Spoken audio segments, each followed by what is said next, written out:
আমরা চলে এলাম বাংলাদেশের জাতীয় চিড়িয়াখানা ঢাকা। এটা অবস্থিত মিরপুর, ঢাকা। প্রথমেই আমরা টিকিট কাউন্টার থেকে টিকিট সংগ্রহ করে নিলাম। তারপর আমরা ভিতরে ঢোকার জন্য লাইনে দাঁড়াইলাম এবং ভিতরে প্রবেশ করলাম।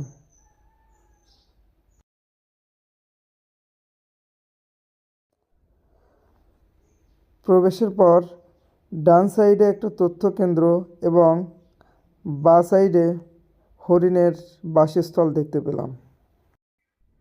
তারপর সামনে যেয়ে দেখা পেলাম বক পাখির। বিস্ময়কর লেগেছিল এই বড় বক পাখিটাকে দেখে।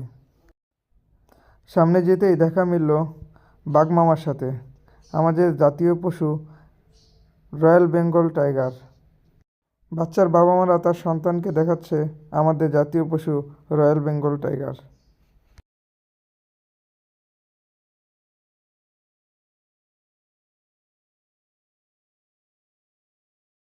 সামনে যেতেই দেখা হলো সিংহর সাথে, কিন্তু তাকে ঘুম ভাঙানোর চেষ্টা করলাম না ভয়ে। তারপর দেখতে পেলাম আমরা ইমু পাখি।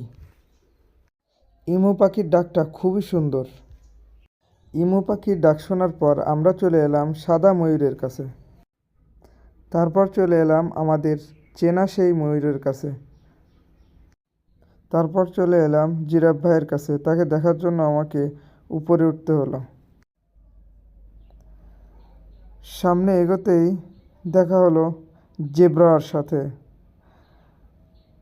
যাকে দেখতে খুবই সুন্দর লাগে। সামনে যেতেই দেখলাম নূর আলম ঘোড়া নিয়ে খেলা করছে।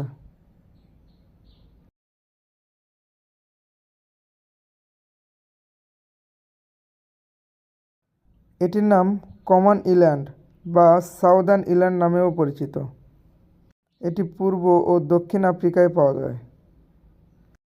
সামনে যেতেই দেখা হলো বড় দেহর অধিকারী হাতি মামার সাথে। তারপর চলে এলাম কুমিরের কাছে। কুমিরের দেখে ভয় পেয়ে পালানোর পথেই দেখা মিলল উট পাখির সাথে। তারপর সামনে যেতেই দেখা হলো অনেকগুলো পাখির সাথে, সাদা কাক, খোড়া বাঘ ইত্যাদি অনেকগুলো পাখি দেখলাম, চিল। মেসো বিড়াল দেখার সৌভাগ্য না হলেও তার খাবার দেখতে পেলাম।